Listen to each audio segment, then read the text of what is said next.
Hare Krishna, Hare Krishna.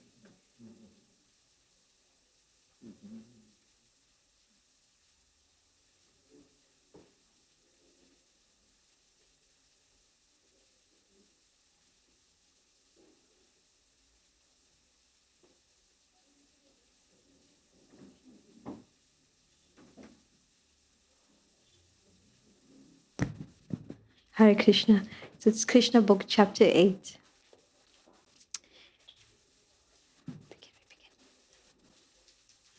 Vision of the universal form. After this incident, Vasudeva asked his family priest, Garga Muni, to visit the place of Nanda Maharaj in order to astrologically calculate the future life of Krishna. Garga Muni was a great saintly sage who had undergone many austerities and penances and been appointed priest of the Yadav dynasty. When Garga Muni arrived at the home of Nanda Maharaj was very pleased to see him and immediately stood up with folded hands and offered his respectful obeisances. He received Garga Muni with the feeling of one who is worshipping the Supreme Personality of Godhead. He offered him a nice sitting place, and when he sat down, Nanda Maharaj offered him a warm reception. Addressing him very politely, he said, "My dear Brahmana, your appearance in a householder's place is only to enlighten. We are always engaged in household duties and are forgetting our real duty of self-realization. Your coming to our house is to give us some enlightenment about spiritual life. You have no other purpose in visiting householders. Actually, a saint or a Brahmana has no business visiting householders who are always busy in the matter of dollars and cents. The only reason saintly persons and Brahmanas go to the place of a householder is to enlighten them. If it is asked, why don't the householders go to a saintly person or a Brahmana for enlightenment, the answer is that householders are very poor-hearted. Generally, householders think that engaging in family affairs is their prime duty and that self-realization or enlightenment in spiritual knowledge is secondary. Out of compassion only, saintly persons and Brahmanas go to our householders' homes. Nanda Maharaj addressed Garga Muni as one of the great authorities in astrological science. The foretellings of astrological science, such as the occurrence of solar or lunar eclipses, are wonderful calculations, and by this particular science a person can understand the future very clearly. Garga Muni was proficient in this knowledge. By this knowledge, one can also understand what his previous activities were that are causing him to enjoy or suffer in this life. Nanda Maharaj also addressed Garga Muni as the best of the Brahmanas. A Brahmana is one who is expert in the knowledge of the Supreme. Without knowledge of the Supreme Absolute, one cannot be recognized as a Brahmana. The exact word used in this connection is Brahma-vidham, which means those who know the Supreme very well. An expert Brahmana is able to give reformatory facilities to the subcastes, namely the Kshatriyas and the Vaishyas. The sutras observe no reformatory performances. The Brahmana is considered to be the spiritual master or priest for the Kshatriya and Vaishya. Nanda Maharaj happened to be a Vaishya and he accepted Garga Muni as a first-class Brahmana. He therefore offered his two foster sons, namely Krishna and Balaram, to him to purify. Nanda stated that not only these boys, but all human beings just after birth should accept a qualified Brahmana as spiritual master. Upon this request, Garga Muni replied, "Vasudeva has sent me to see to the reformatory performances of these boys, especially Krishna's, but if I do so, it may incidentally appear that Krishna is the son of Devaki, since I am Vasudeva's family priest." By his astrological calculation, Garga Muni could understand that Krishna was the son of Devaki, which Nanda did not know. Indirectly, Garga Muni said that Krishna and Balaram were both sons of Vasudeva. Balaram was also known as the son of Vasudeva because his mother Rohini was present there, but Nanda Maharaj did not know about Krishna. Garga Muni indirectly disclosed the fact that Krishna was the son of Devaki. Garga Muni also warned Nanda Maharaj that if he would perform reformatory ceremony, then Kamsa, who was naturally very sinful, would understand that Krishna was the son of Devaki and Vasudeva. According to astrological calculation, Devaki could not have a female child, although everyone thought that the eighth child of Devaki was female. In this way, Garga Muni intimated to Nanda Maharaj that the female child was born of Yashoda and that Krishna was born of Devaki, and they were exchanged. Also, the female child Durga had informed Kamsa that the child would kill him as already born somewhere else. Garga Muni stated, "If I give your child a name and if he fulfills the prophecy of the female child to Kamsa, then it may be that the same sinful demon will come and kill this child also after the name-giving ceremony. But I do not want to become responsible for all these future calamities."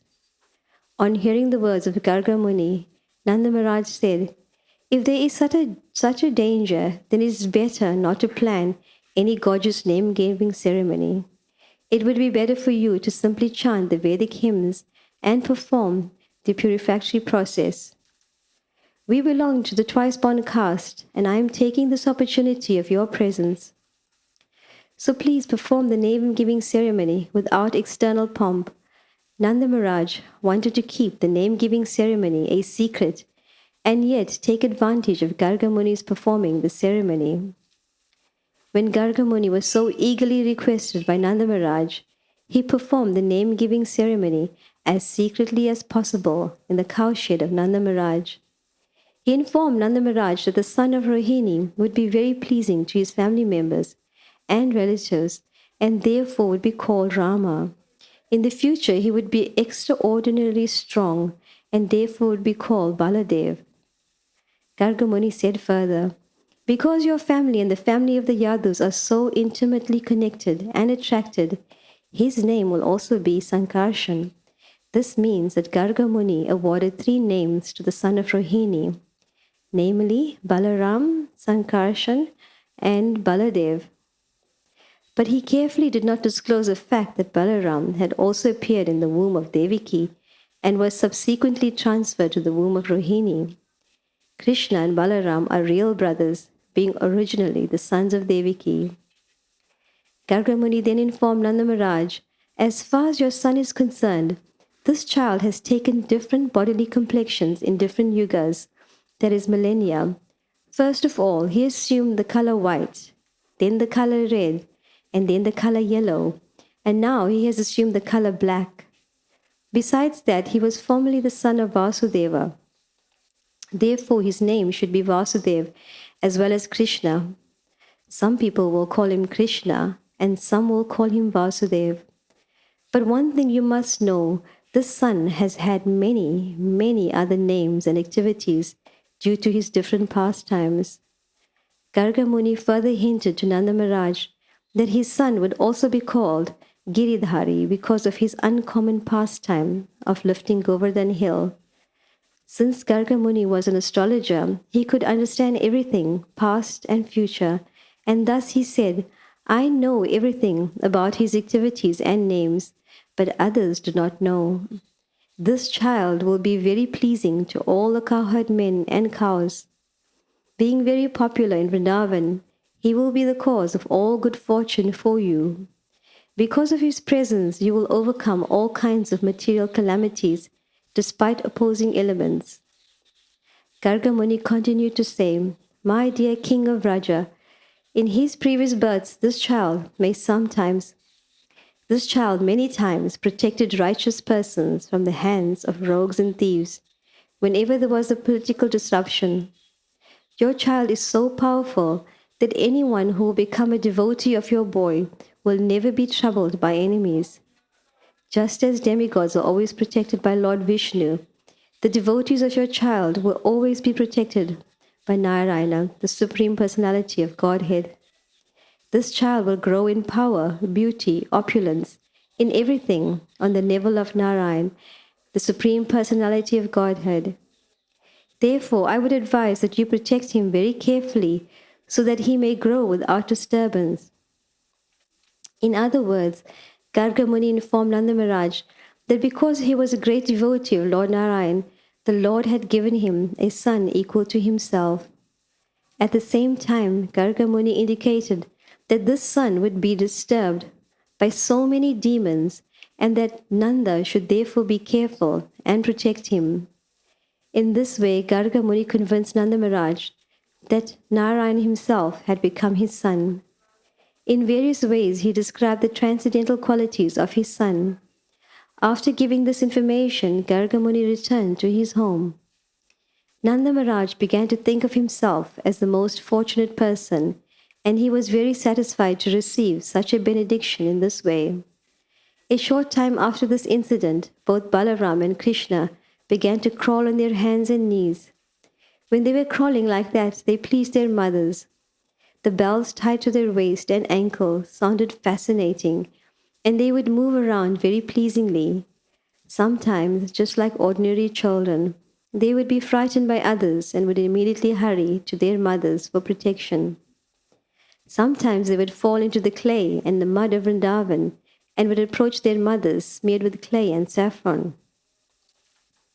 They were actually smeared with saffron and sandalwood pulp by their mothers, but due to crawling over muddy clay, they would simultaneously smear their bodies with clay. As soon as they would come crawling to their mothers, Yashoda and Rohini would take them on their laps, and covering them with the lower portion of their saris, allow them to suck their breasts. When the babies were sucking their breasts, the mothers would see small teeth coming in. Thus their joy would be intensified to see their children grow. Sometimes the naughty babies would crawl up to the cow shed, catch the tail of a calf, and stand up. The calves being disturbed would immediately begin running here and there, and the children would be dragged over clay and cow dung. To see this fun, Yashoda and Rohini called all their neighborhood friends, the gopis. Upon seeing these childhood pastimes of Lord Krishna, the gopis would be merged in transcendental bliss. In their enjoyment, they would laugh very loudly. Krishna and Balaram were so restless that their mothers, Yashoda and Rohini, would try to protect them from cows, bulls, monkeys, water, fire, and birds while they were executing their household duties. Always being anxious to protect the children and to execute their duties, they were not very tranquil. In a very short time, Krishna and Balaram began to stand up and slightly move on their legs. When Krishna and Balaram began to walk, other friends of the same age joined them, and together they gave the highest transcendental pleasure to the gopis, specifically to Mother Yashoda and Rohini. All the gopi friends of Yashoda and Rohini enjoyed the naughty childhood activities of Krishna and Balaram in Vrindavan. In order to enjoy further transcendental bliss, they all assembled and went to Mother Yashoda to lodge complaints against the restless boys. When Krishna was sitting before Mother Yashoda, all the elder gopis began to lodge complaints against him so that Krishna could hear. They said, "Dear Yashoda, why don't you restrict your naughty Krishna?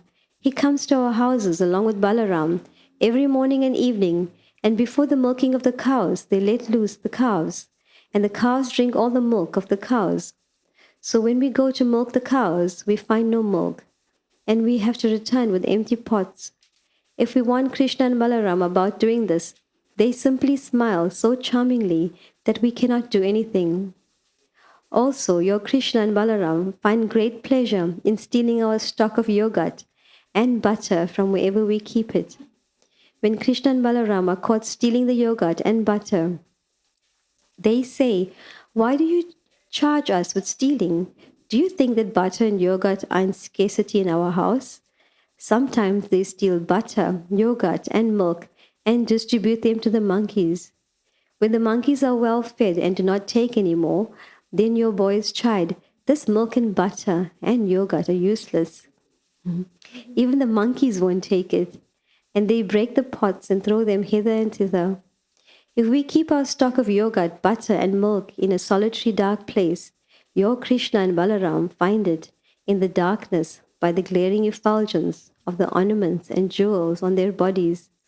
If by chance they cannot find the hidden butter and yogurt, they go to our little babies and pinch their bodies so that they cry, and then they go away. If out of fear of these naughty boys we keep our stock of butter and yogurt high on the ceiling, hanging on a swing, although it is beyond their reach, they arrange to reach it by piling all kinds of wooden planks over the grinding machine, and if they cannot reach, they make a hole in the pot. We think, therefore, that you'd better take all the jeweled ornaments from the bodies of your children. On hearing this, Yashoda would say, all right, I will take all the jewels from Krishna so that he cannot see the butter hidden in the darkness. Then the gopis would say, no, no, don't do this. What good will you do by taking away the jewels? We do not know what kind of boys these are, but even without ornaments, they spread some kind of effulgence so that even in the darkness, they can see everything. Then Mother Yashoda would inform them, all right, keep your butter and yogurt carefully so that they may not reach it. In reply to this, the gopis said, yes, actually we do so, but because we are sometimes engaged in our household duties, these naughty boys enter our house somehow or other and spoil everything. Sometimes, being unable to steal our butter and yogurt, out of anger, they pass urine on the clean floor and sometimes spit on it. Now just see how your boys is hearing these complaints. All day he simply makes arrangements to steal our butter and yogurt, and now he is sitting just like a very silent good boy. Just see his face. When Mother Yashoda thought to chastise her boy after hearing all the complaints, she saw his pitiable face, and smiling, she did not chastise him. Another day when Krishna and Balaram were playing with their friends, all the boys joined Balaram and complained to Mother Yashoda that Krishna had eaten clay. On hearing this, Mother Yashoda caught hold of Krishna's hand and said, my dear Krishna, why have you eaten earth in a solitary place? Just see, all your friends, including Balaram, are complaining about you. Being afraid of his mother, Krishna replied, my dear mother, all these boys, including my elder brother Balaram, are speaking lies against me. I have never eaten any clay. My elder brother Balaram, while playing with me today, became angry, and therefore he has joined the other boys to complain against me. They have all combined together to complain so that you will be angry and chastise me. If you think they are truthful, then you can look within my mouth to see whether I have eaten clay or not. His mother replied, all right, if you have actually not eaten any clay, then just open your mouth, I shall see. When the Supreme Personality of Godhead, Krishna, was so ordered by his mother, he immediately opened his mouth, just like an ordinary boy. Then Mother Yashoda saw that within the mouth, the complete opulence of creation. She saw the entire outer space in all directions, mountains, islands, oceans, seas, planets, air, fire, moon and stars. Along with the moon and the stars, she saw all the elements, water, sky, and the extensive ethereal existence, along with the total ego and its products, namely the senses, the controllers of the senses, all the demigods, and the objects of senses like sound and smell. Within his mouth she also saw the three qualities of material nature, all living entities, eternal time, material nature, spiritual nature, activity, consciousness, and different forms of the whole creation. Yashoda could find within the mouth of her child everything necessary for cosmic manifestation. She also saw within his mouth herself taking Krishna on her lap and having him suck her breast. Upon seeing all this, she became struck with awe and began to wonder whether she were dreaming or actually seeing something extraordinary. She concluded that she was either dreaming or seeing the play of the illusionary energy of the Supreme Personality of Godhead. She thought that she had become mad, mentally deranged to see all those wonderful things. Then she thought it may be cosmic mystic power attained by my child, and therefore I am perplexed by such visions within his mouth. Let me offer my respectful obeisances unto the Supreme Personality of Godhead, who is beyond the expression of consciousness, mind, work, and philosophical speculation, and whose different energies produce everything manifested and unmanifested. Under his energy, bodily self and bodily possessions are conceived. She then said, "Let me offer my respectful obeisances unto him, under whose illusionary energy I am thinking that Nanda Maharaj is my husband and Krishna is my son, that all the properties of Nanda Maharaj belong to me, and that all the cowherd men and women are my subjects. All this misconception is due to the illusionary energy of the Supreme Lord. So let me pray to him that he may protect me always." While Mother Yashoda was thinking in this high philosophical way, Lord Krishna again expanded his internal energy just to bewilder her with maternal affection. Immediately, Mother Yashoda forgot all philosophical speculation and accepted Krishna as her own child. She took him on her lap and became overwhelmed with material affection. She thus began to think of the Supreme Personality of Godhead, who is understood through the processes of cultivating knowledge derived from the Upanishads and the Vedanta Sutra, practicing mystic yoga and studying Sankhya philosophy as her own begotten child.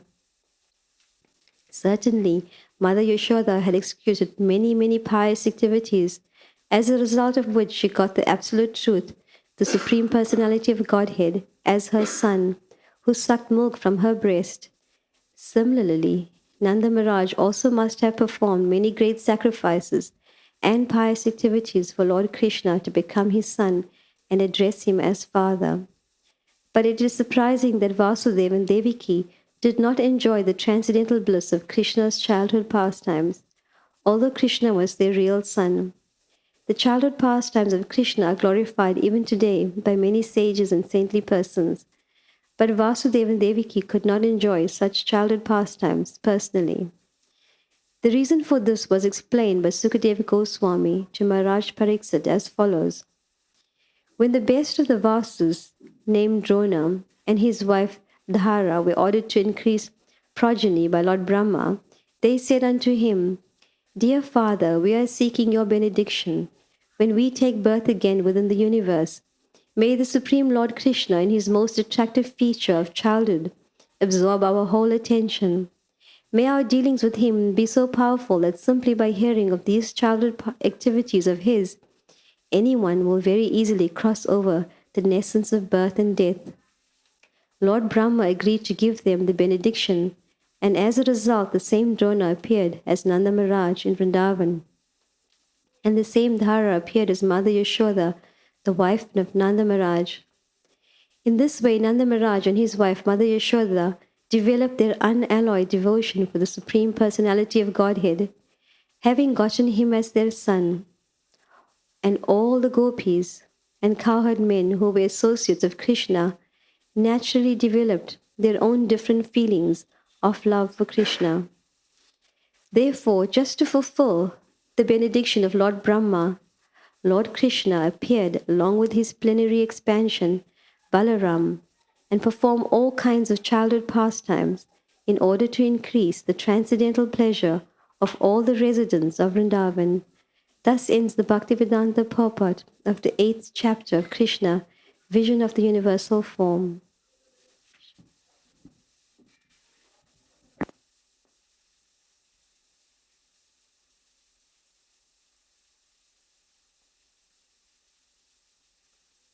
Om Ajnana Timirantasya Gyananjana Shalakaya Chakshun Militam Jena Tasmai Shri Gurave Namaha Shri Chaitanya Manobhistam Stapitam Jena Bhutale Swayam Rupa Kodamahyam Dadhati Shapadantikam.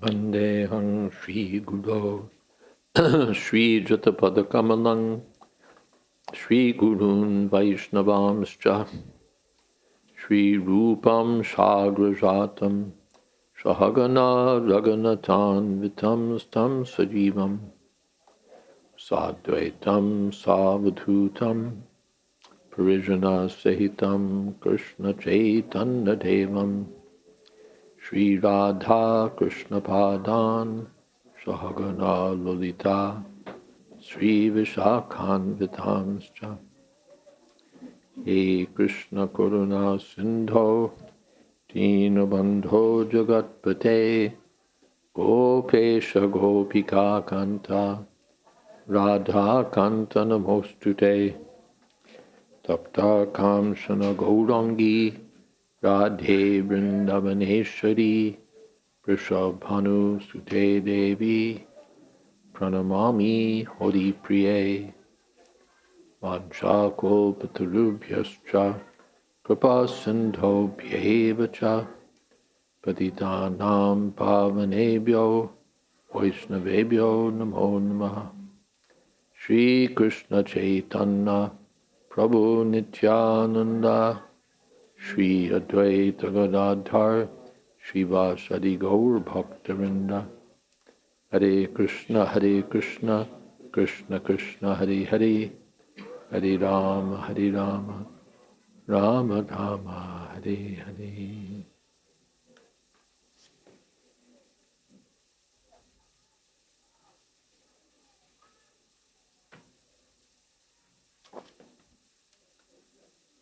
So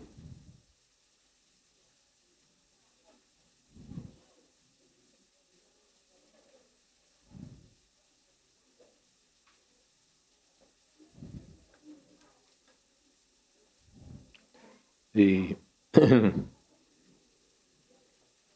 first incident is that Vasudeva sent his family priest and astrologer Gargamuni to Nanda Maharaj to perform the purificatory ceremonies,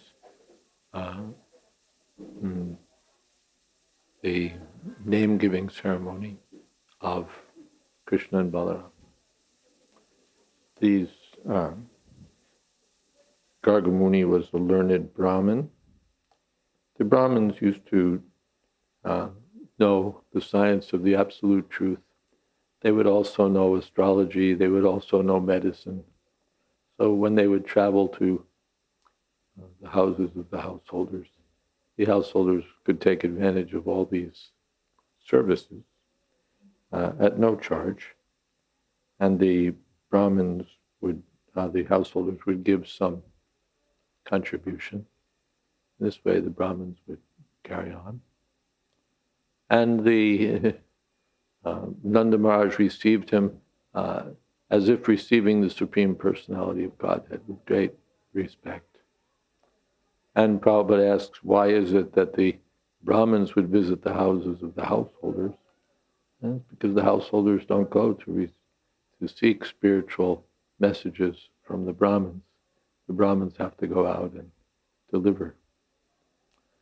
And Nanda Maharaj said this, that we're poor-hearted because we're householders. Generally, we take family affairs to be paramount. My business is to see that my family is taken care of. I have a great responsibility. I have to see to their welfare, and I have to see to the child's education, and I have to see to this and see to that and this and that, all wrapped up in family activities. And for spiritual realization, yes, very important, yes, but not give much attention. So therefore, the saintly persons visit the homes of the householders to give them some messages of spiritual understanding.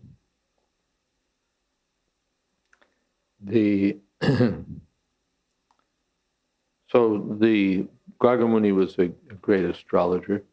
This is a science. It's one of the Upavedic sciences. It's not on the level of the Vedas, but it supports the Vedas.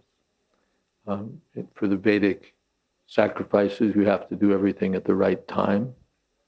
And how do we know what the right time is? So the astrologers would calculate the proper time for these auspicious ceremonies. And they also knew the science of understanding the past, the future.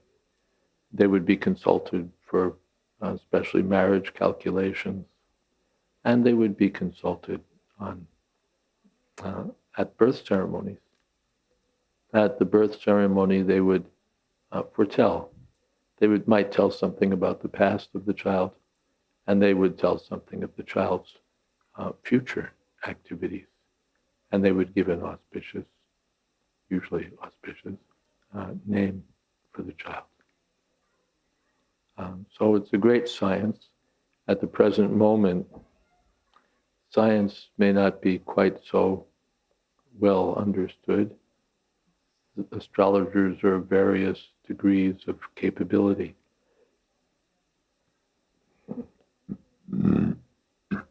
Prabhupada in his last month sometimes had the devotees consult some astrologers to see what might happen. And I think there were maybe 5 astrologers consulted about Prabhupada's condition. And out of all of them, only one got it right. The others were quite off base. The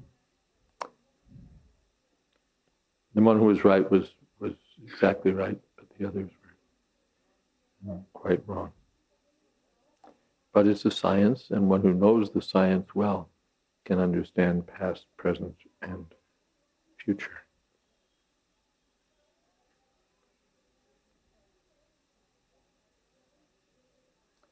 The Brahmins are the natural spiritual masters of the Kshatriyas and the Vaishyas.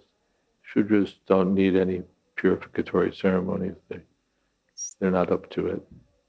But the Brahmins and Kshatriyas, yes. And there would be a family priest. Any respectable family would have their priest that they consulted. And this Gargamuni was the priest of Nanda, of Vasudeva. So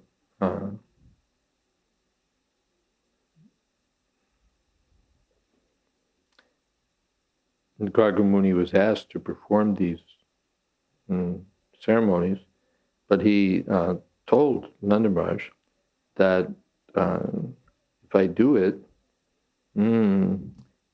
people may understand that Krishna is the son of Devaki, because I'm the family priest of Vasudeva. So Gargamuni could understand it. It was secret, but by the astronomical calculations, Gargamuni could understand that Krishna actually has to be the son of Vasudeva. The astrologers can do that. They'll see, your birth date is such and such. No, it can't be that date. It has to be such and such date because you were married on such and such date. You had your first child on such and such date. So no, this birth date is not correct, or this time is not correct. That's called, there's a name for it, but it's like reforming the chart, getting it, straightening out the chart. Rectification, thank you. The astrologer can't just accept all the data at face value. All right, but he sees, no, this can't be right, because they don't match. So then by seeing the events of the person's life so far, it must be then back on track. So Gargamuni could understand these things, and he could also understand, of course it was known to Nanda Maharaj that Balaram is the son of Rohini. Rohini was there with them.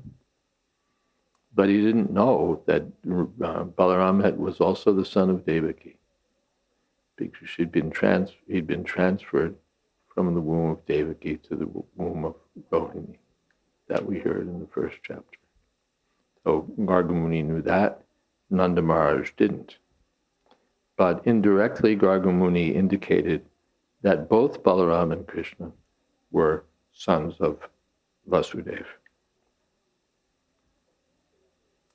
And he warned Nanda Maharaj that if I do this ceremony, Kamsa is likely to come to know that the eighth child of Devaki is here, Krishna. That he could understand that Devaki couldn't have had a female child. Kamsa was taken in. He thought, yes, even the demigods have lied, or their foretellings have come to be false, because this eighth child is female, not male. But Gargamuni can understand, no, it couldn't have been female. So he knew.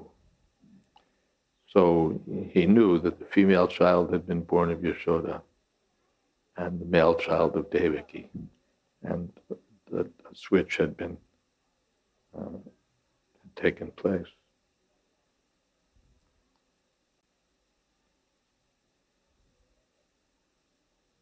So it may be that if I give the child a name and he fulfills the prophecy, then he'll kill Kamsa. But it may be also that the demon will come and kill the child.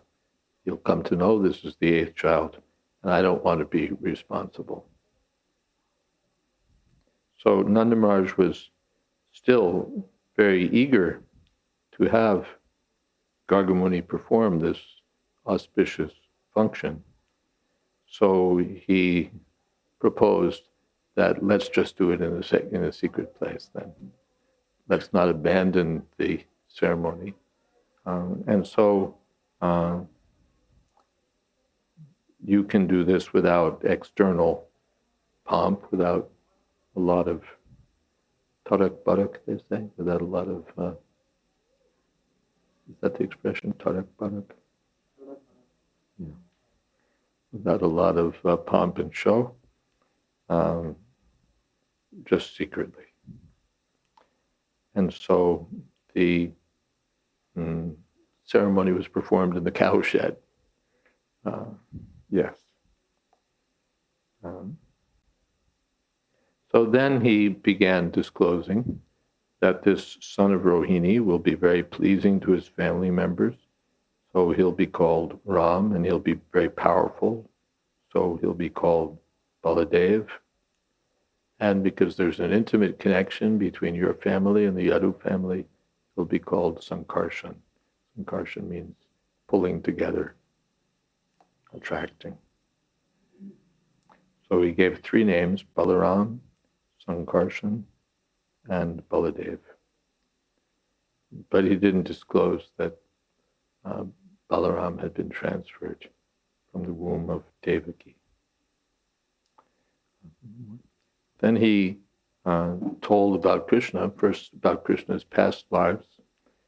He's taken different bodily complexions in different yugas, white, red, yellow, and now he's assumed the black color.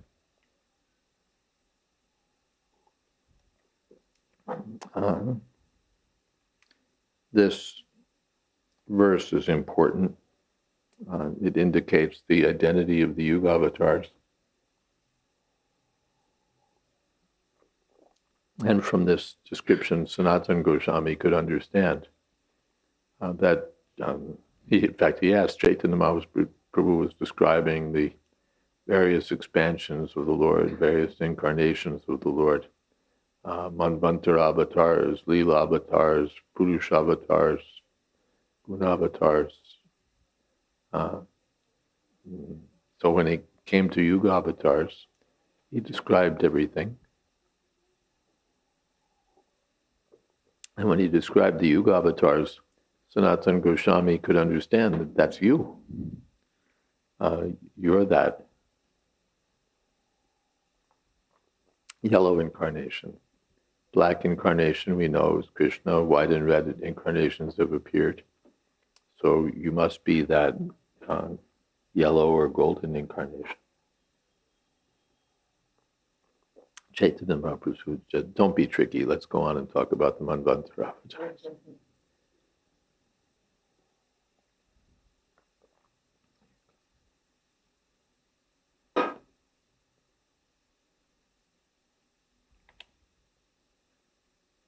Gargamuni said that he was formerly the son of Vasudeva, and therefore his name should be Vasudeva. This is Sanskrit grammar. The son of Vasudeva is called Vasudeva. Yes. That's the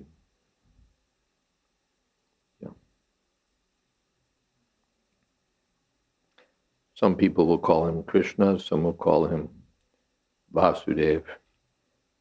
He'd be called Giridhari. This question came up the other day that Krishna was addressed by different names pertaining to pastimes he hadn't performed yet. So here, the names were already there and Gargamuni knew them. It's just a question of time. Like Prabhupada was sitting on the park bench and yes, we have many centers all over the world. Only time is separating us.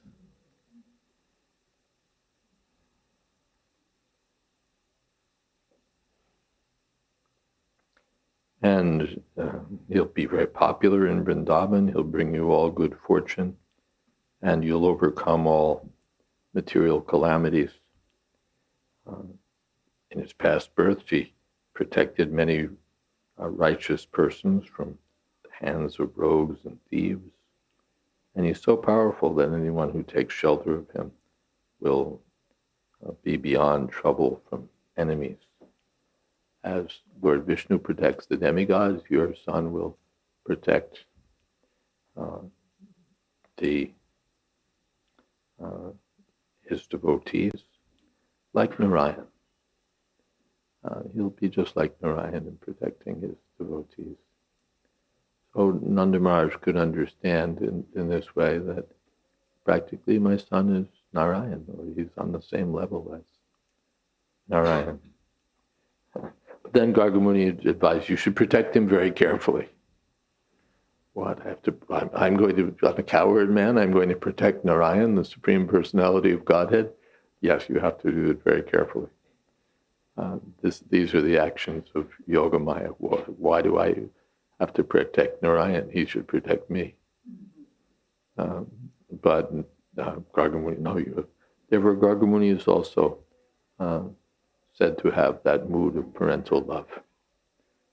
As a senior, just as the elderly gopis, older gopas have some parental feeling for Krishna, a Gargamuni also, that you have to protect him very carefully.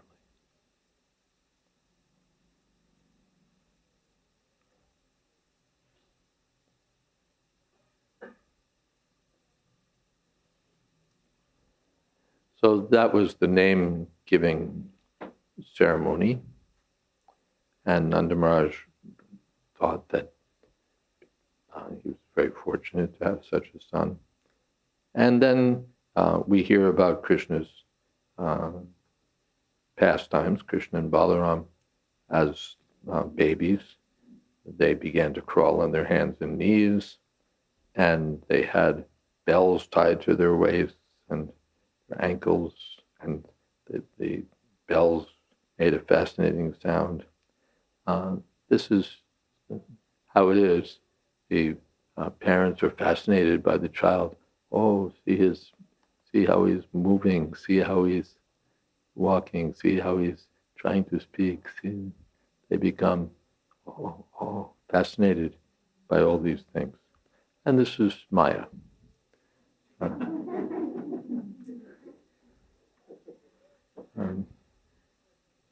Simply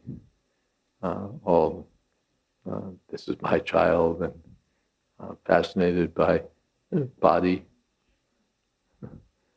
But when it's Krishna, then this is a function of the spiritual energy and transcendental exchanges of love.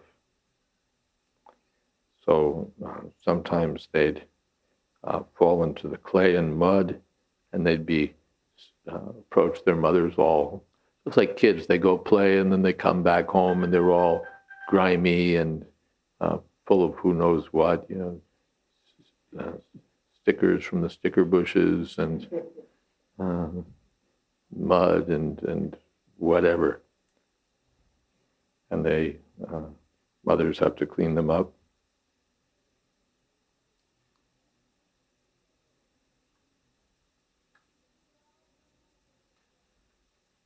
And the mothers would be suckling the child and they'd see the small teeth coming in. That's more pleasure in seeing how the child is growing. And sometimes they'd crawl up to the cow shed, catch a calf by the tail, no riding, being dragged here and there through the clay and the cow dung. And Yashoda and Rohini would call the neighbors, such a siege. And everyone would laugh and enjoy these pastimes of Balaram and Krishna. And Rohini and Yashoda would always have to be protecting them from monkeys and bulls and water and fire and birds, and at the same time be carrying out their household duties. So Prabhupada said they weren't very peaceful. They didn't have tranquility. And Bhagavad-Gita, Ashantasya kuta sukham, if one is not peaceful, how can he be happy? But here their anxiety for Krishna and Balaram was a source of transcendental happiness. Then Krishna and Balaram began to walk, and they joined other friends of the same age, and then more mischief. And so the gopis, older cowherd women, came as a group to lodge complaints against Krishna. And actually, Srila Prabhupada explained it, and of course they did it in Krishna's presence. So we're going to tell about Krishna's activities, and he's going to sit there and listen. So Prabhupada explained that actually this was a transcendental pleasure for them. Essentially, it was kirtan. We're going to sit here and tell about the wonderful activities of Krishna, but it'll be in the form of a complaint. We're just as we're hearing these activities in the form of a complaint. Your boy does this, your boy does that. And we're thinking, oh, it's so wonderful. They performed all these wonderful activities. Even the gopis were appreciating, actually, these wonderful activities. And therefore they were performing kirtan. They let loose the calves before the milking time. They smashed the butter pots. They make holes in the pots if we hang them from the rafters. They distribute to the monkeys, and then when the monkeys are full, your butter's bad, even the monkeys won't take it. Then they find things even in the dark by their jewels. All right, I'll take away the jewels. No, don't take away their jewels. They've got some sort of effulgence, so it won't help.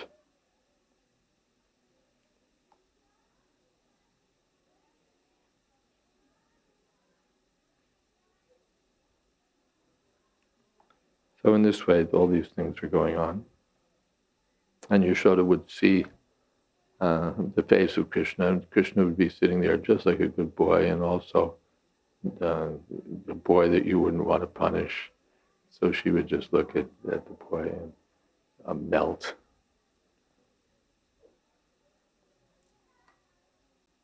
Then one time when Krishna and Balaram were playing, all the boys lodged a complaint with Yashoda Mai that Krishna was eating earth. He was eating clay. So, and just like, at least in America, it's like, Krishna's eating earth, Krishna's eating earth, right? Is that how they, in other countries also, right? So, like, na na na na na na na. So they're complaining, Krishna's eating earth, Krishna's eating earth. And then Krishna, Yashodamai catches hold of Krishna, says, are you eating earth? See, all your friends are complaining, even Balaram's complaining. No, we had a disagreement today, so they're trying to get me in trouble. Even Balaram, he wants to get me in trouble, so they're lying about me. So that you'll get angry and chastise me. So Yashodamai said, all right, let's see. Open your mouth, let's see. So, open your mouth, let's see. So Krishna opens his mouth and she sees all the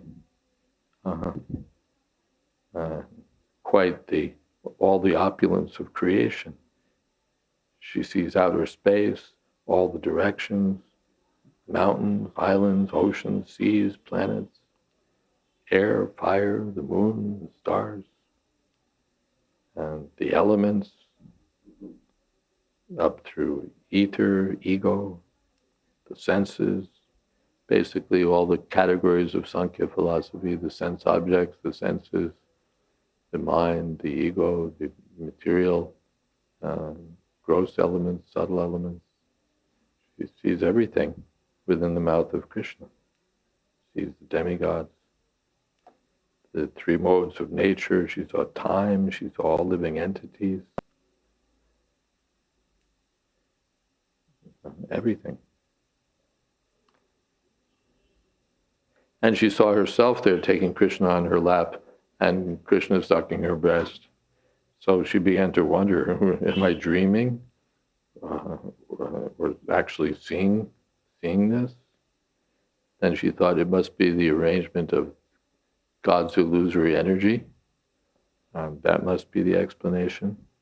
Then she worried, well, maybe I've become mad. I've gone crazy. So what will happen now? So she offers her obeisances to the Supreme Personality of Godhead, who's beyond consciousness, the mind, work, philosophical speculation, whose energies produce everything.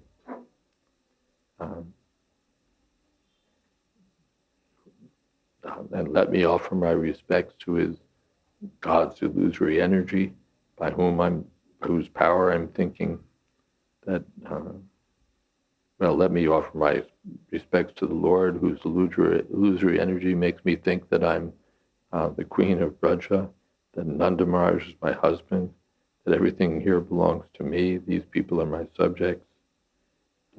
So she's thinking in this very high philosophical way, Prabhupada said. And then Krishna expands his internal energy, and she becomes filled again with maternal affection and just thinks of Krishna as her son.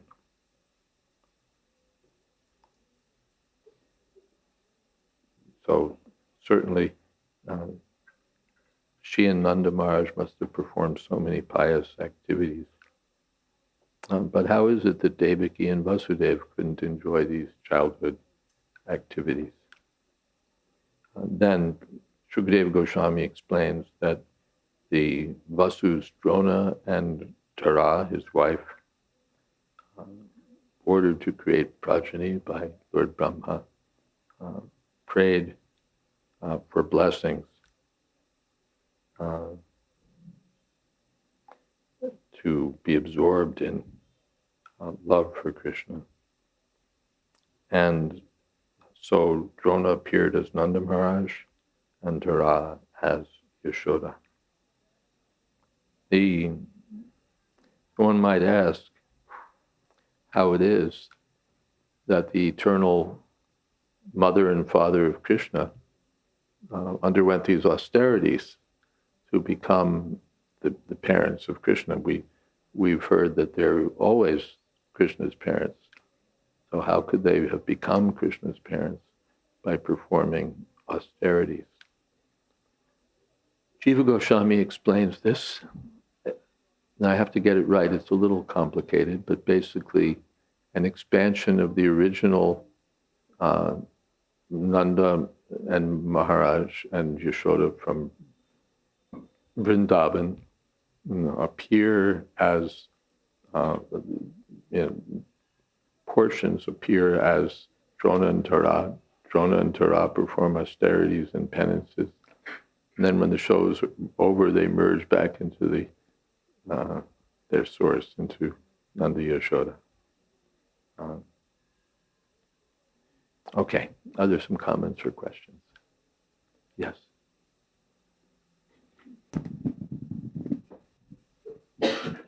Hare Krishna, thank you, Maharaj.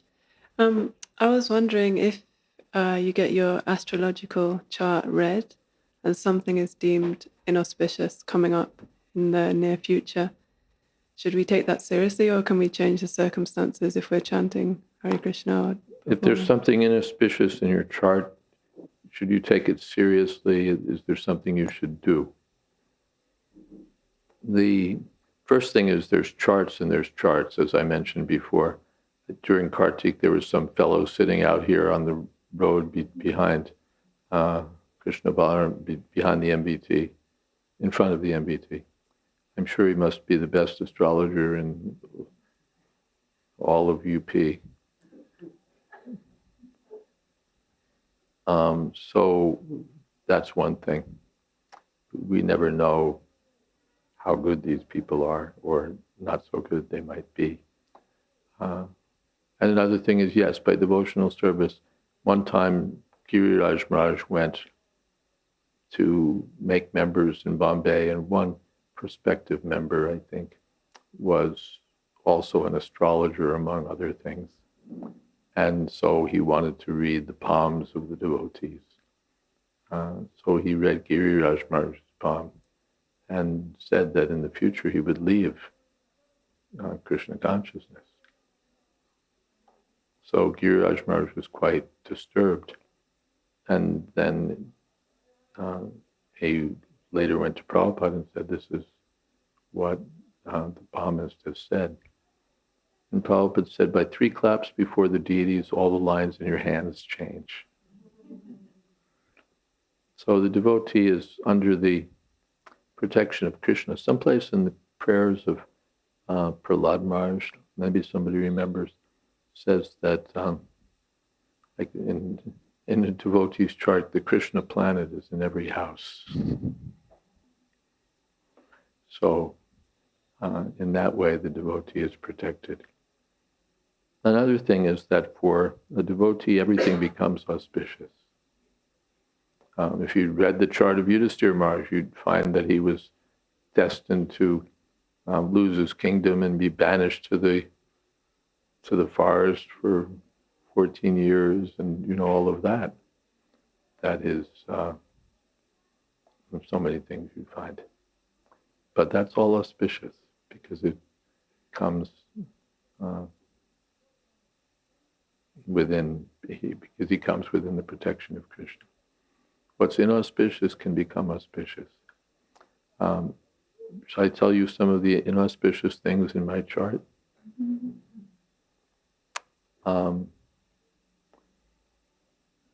I have signs for interrupted education.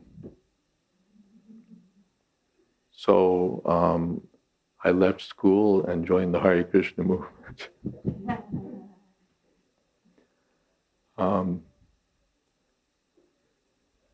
I'll never have any family happiness.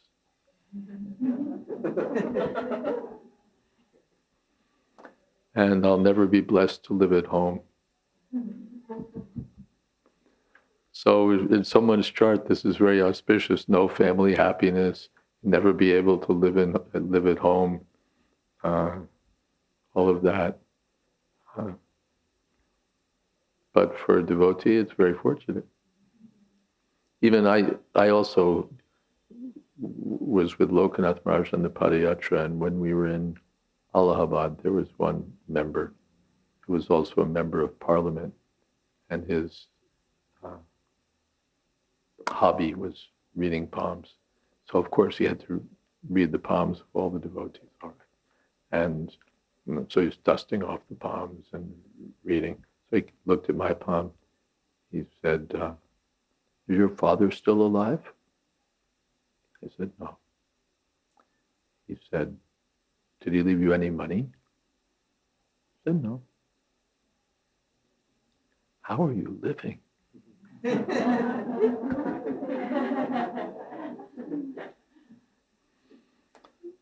How am I living? I don't know.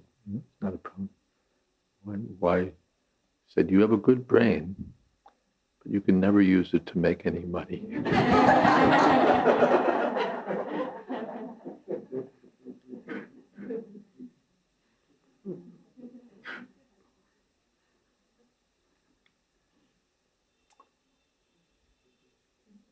I also read a palm one time. I didn't know anything about palmistry, but I was on a train and in India, there were these two girls. One girl said, could you read my palm? And she figured if I'm a sannyasi or a sadhu, I must, can you read your palm? I said, let me see. So I looked at her palm very carefully.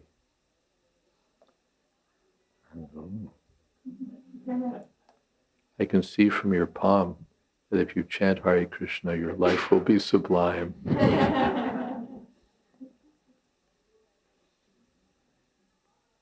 We can confidently make these predictions.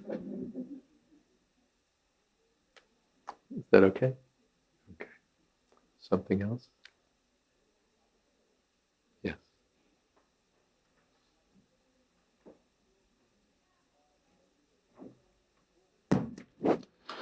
Maharaj, when gopis complained that Krishna's body, even without ornaments, it is radiating lights. So, is that Brahmajyoti light or what? Which effulgence is coming? Can we call it Brahmajyoti effulgence? Yes, it's described that Krishna's effulgence, yasya prabha prabhavata jagadanda koti. All the planets are floating in the bodily effulgence of Krishna. Yasya prabha is his effulgence. Of course, that effulgence is not manifested the same way to the Brajvasis or the devotees. What is that? Hiranmayena patrena satyasya pihitam mukham.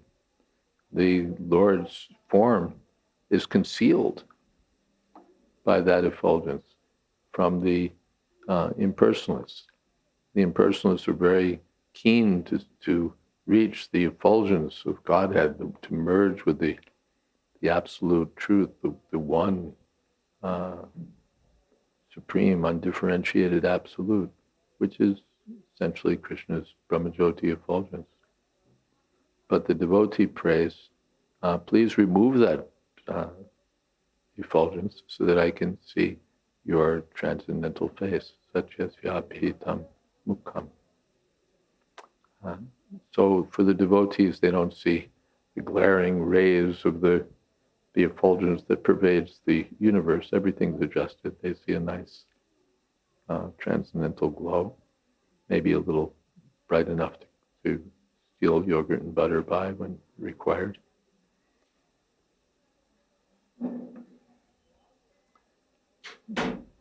That's even in our experience, if a person is in the mode of goodness or spiritually advanced, they're effulgent.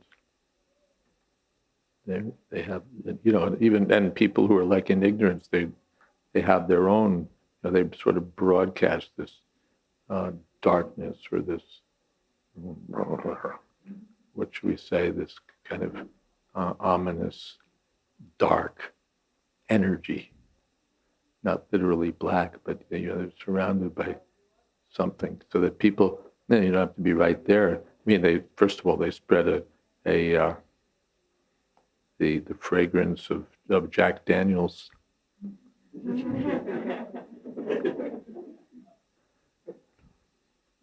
But apart from that, you can see that they spread an atmosphere of madness, of craziness, of stupidity and darkness.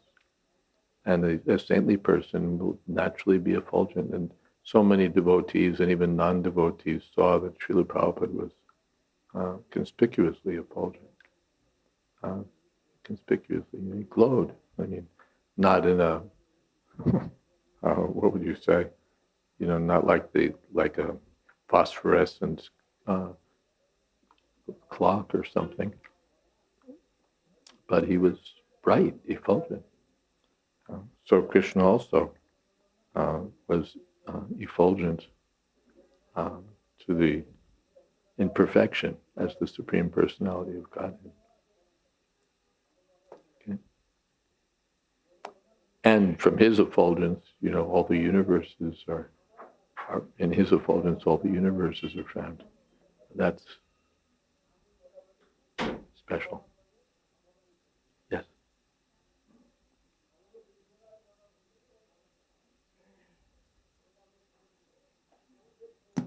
Hare Krishna. Hare Krishna. This is more of a comment. Mm-hmm. It's more of a comment on what you're sharing about the effulgence. Mm-hmm. My grandfather, Harivilas Prabhu, he received initiation from Prabhupada, not in person. And so when he met Prabhupada, he said that he was envisioning, he's going to be radiant like Jesus Christ, or, something like this. But he said that when Prabhupada came off the tarmac at the airport, he was stunned, and he said that he could understand that this person was greater than Jesus Christ, because his effulgence was like so much, and he was radiant, and he said that he was golden. Yeah. Yes. Yes. Thank you. Mm-hmm. Yes. And one time at Mayapur, Srila Prabhupada was after the greetings of the deities, he was turning around Radha Madhav and Astasaki. And one moment he looked the devotee who was jumping, and he started to jump, and also all devotees, they said that his aura was golden, so effulgent, golden. Yes. Very strong, like Yes. permanently. So many devotees have remarked. Hare Krishna. Hare Krishna. I don't know if you hear this story. A little closer, maybe. When Prabhupada was landing in Frankfurt, I think it was 1974, I'm not sure.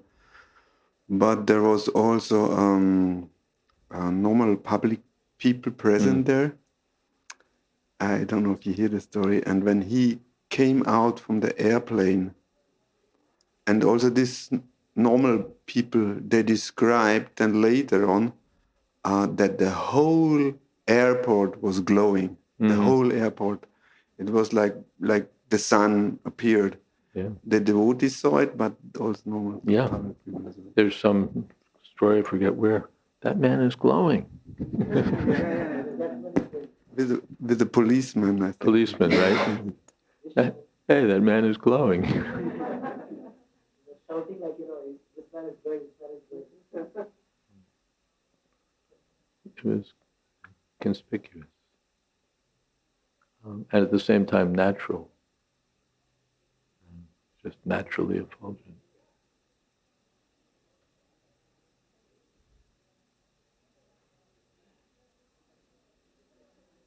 Yes.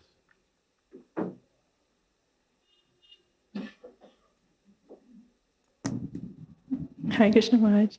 Just to add a comment before my question, His Holiness Karamakanana Swami often tells a story about Prabhupada's effulgence being measured on a German light measurement machine, where someone they had a fancy equipment to measure the light, and they'd asked everyone to turn the lights off, and all of a sudden the machine just went bing right to the end, and they were looking what switched on, and they realized it's just Prabhupada. And Prabhupada's effulgence is measured on a German light. Well, if it's measured on a German machine, it has to be. My question is Scientific. about Brahmanda Ghat, where the pastime takes place, where Mother Yashoda looks into Krishna's mouth. And there's a footage of Prabhupada visiting there with the devotees. And I was wondering whether you were at that No, visit. I was not in India in those days. I hadn't come to India until later. Probably Gurudas, Jamuna, maybe Kaushalya. I don't know who else was, maybe Yadavar, Vishaka, the early India crew. You know, as there's an early New York crew, Brahmananda, Gargamuni, Satsuru Maharaj, and so on, and an early San Francisco crew. So there's an early India crew who were very fortunate they got so much association with Srila Prabhupada. I wasn't part of that. I was back in America at the press. So, yeah, I wasn't there. And I have another question that struck me.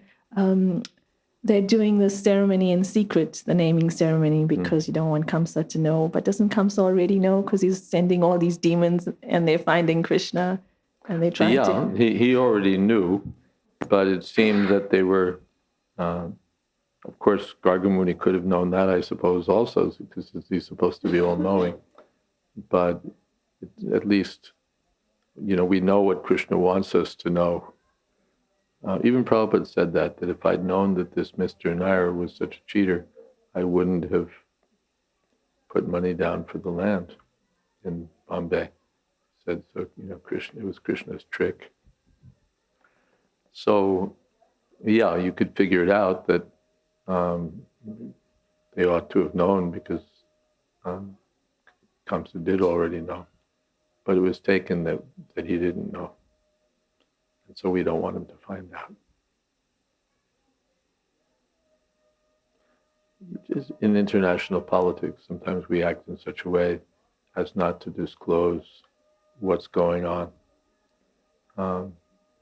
Even though, in fact, our enemy already knows. The Germans had the codes for the Americans had the code, the British and the Americans had the codes for the German ciphers, but the Germans didn't know that. So they were guarding them very carefully, and they were also very confident that we can send our messages encrypted. Meanwhile, the Allies were reading everything. So as far as Nanda and Vasudev and Gargamuni were concerned, we don't want Kamsa to find out, but he already knew.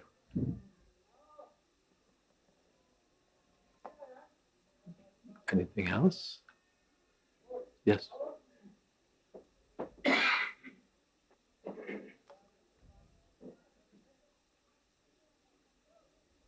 I quoted you in my class the other day, by the way, where I cited you. Maharaj, there's a point you're mentioning now, right now, that the Kansa was already new, but as far as my little understanding is concerned, this prophecy, when the child born out of,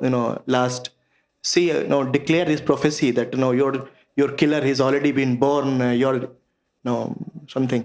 So Miss Kansa got perturbed that, the real danger is already born, so it must be somewhere around. So he gave order to all the, this people to search out all those newborn babies and so somehow he has idea that his enemy has already been born. That was the first thing, but I think Narada told him, right? Narada filled him in. This is what's going on. Oh, that's later that Narada fills him in. Afterwards, Narada fills him in. Yeah, so he knew something's going on, but he didn't know quite what. Sure about which one and where and what. Wasn't sure, so sending his demons indiscriminately. Yeah, thank you. Clarifies that. And Maharaj, one more point I would like to understand from you. that just you mentioned that when a child is born and he's crawling, he's like, he's doing little activities and parents see and they get pleasure out of it. Oh, my child is doing this, my child is doing that, like that. Little small things, which gives so much pleasure to a materially smeared person, energy is smeared. So in Nanda Maharaj case, Yashoda Maharani case, they were also taking sort of pleasure out of it. So is it Maya? You mentioned this is Maya. So is it Maya or is this transcendental bliss or what is what? When the parents are taking pleasure in all the things that have to do with the child, that's Maya. Yeah. And in fact, this is not my child. He's a spirit soul. He's moving from one body to another under illusion. I'm thinking he's my child. And it's actually not so great that he's changing bodies. It's a form of misfortune. So it's all illusion. But on the spiritual platform, when it's Krishna, the same thing becomes absolute. It's like Krishna's dancing with young girls. In the material world, that's Maya. But when Krishna is dancing with the gopis, that's the highest form of transcendental truth. So how can it be a Maya, in presence of Krishna? In the presence of Krishna? Yeah. They might be unaware of the transcendental bliss and transcendental position of Lord Krishna, but that's in the presence of Krishna. That Maya is yoga Maya. There's like good Maya and bad Maya. This is good Maya. They're attracted to Krishna because they see little teeth coming in and see him crawling. That's all transcendentally attractive. It may appear just like any child crawling and having his teeth come in, but because it's Krishna, it's transcendental. It may seem that the gopis are attracted to Krishna just because he's a beautiful young boy, but because it's Krishna, it's transcendental. So as soon as Krishna is there, then it's transcendental fact. And as soon as Krishna is not there, then it's the absence of transcendental fact, or the reflection of transcendental fact, perverted reflection. And that's Maya. Okay. Shall we do kirtan? Yes? I think we should. Yes, I was thinking of you.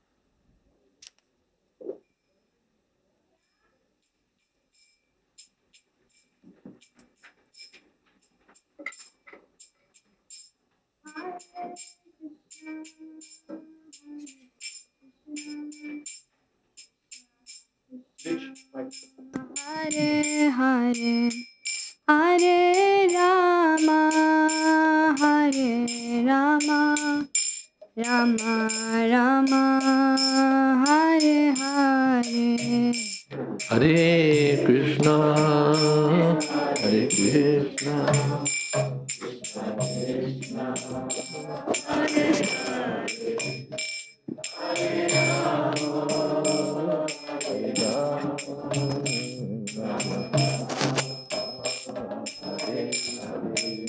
Hare Krishna Hare Krishna Krishna Krishna Hare Hare Hare Rama Hare Rama Rama Rama Hare Hare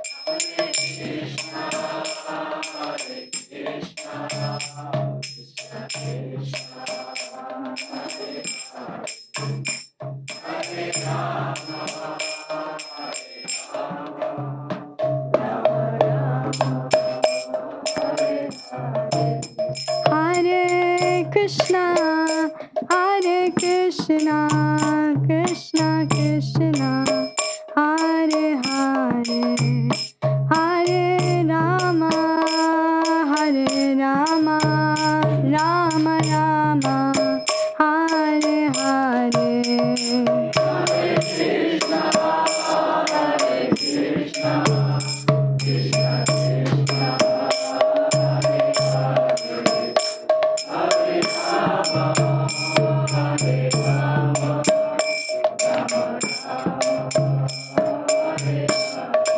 Hare Krishna, Hare Krishna, Krishna Krishna, Hare Hare, Hare Rama, Hare Rama, Rama Rama, Hare Hare.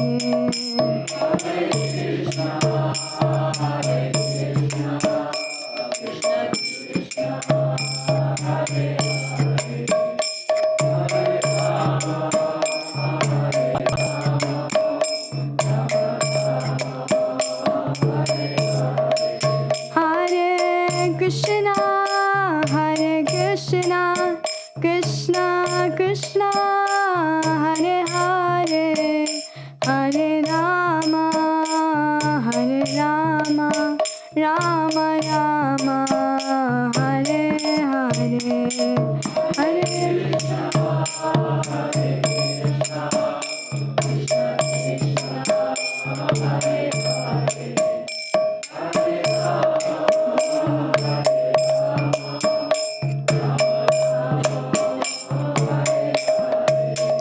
Hare Krishna, Hare Krishna, Krishna Krishna, Hare Hare, Hare Rama, Hare Rama, Rama Rama, Hare Hare.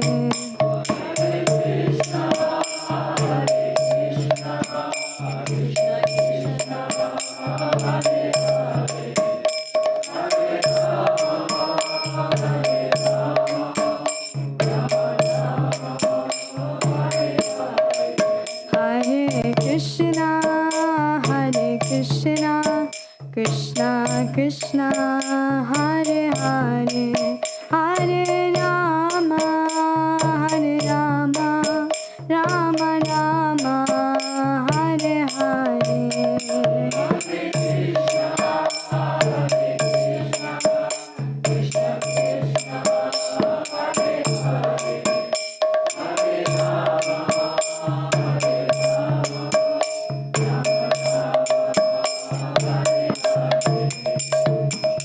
Hare Krishna, Hare Krishna, Krishna Krishna, Hare Hare, Hare Rama, Hare Rama, Rama Rama, Hare Hare, Hare Krishna.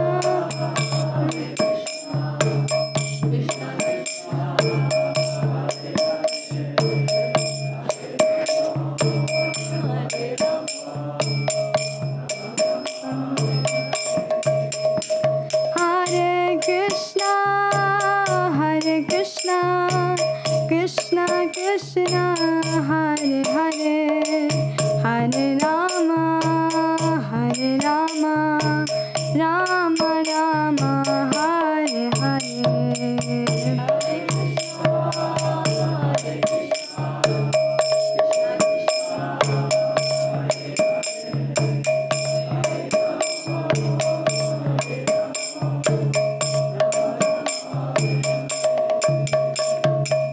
Hare Krishna, Hare Krishna, Krishna Krishna, Hare Hare, Hare Rama, Hare Rama, Rama Rama, Hare Hare, Hare Krishna, Hare Krishna.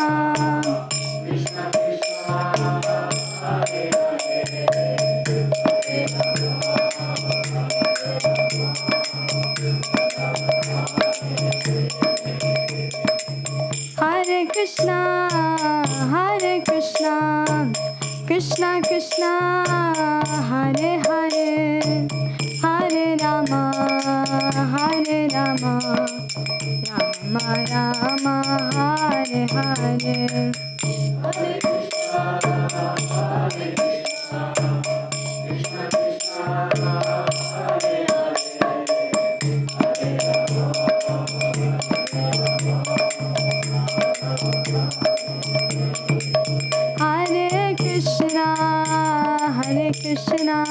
Krishna Krishna Hare Hare Hare Rama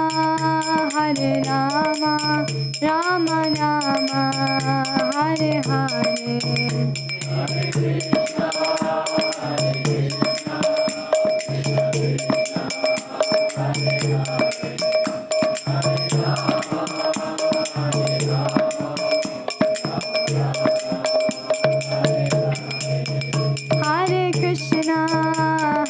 Krishna Krishna Krishna Hare Hare Hare Rama Rama Rama Hare Hare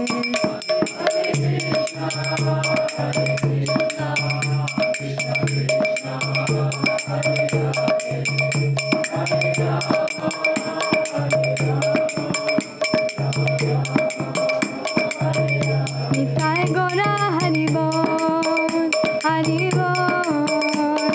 Bol Nitai Gora Hari Bol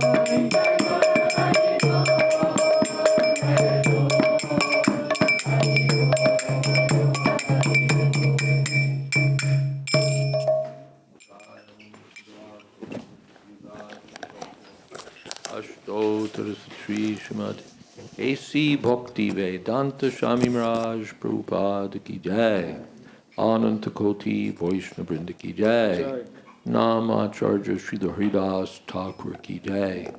Prem Se Kaho Shri Krishna Chaitanya Prabhu Nityananda Shri Advaita Gadadhar Shivasadi Gaur Bhakta Vrinda Ki Jai. Sri Sri Radha Krishna Gopinath Shyam Kund Radha Kund Giri Govardhan Ki Jai. Vrindavan Dham Ki Jai. Navadip Dham Ki Jai. Jagannath Puri Ki Jai.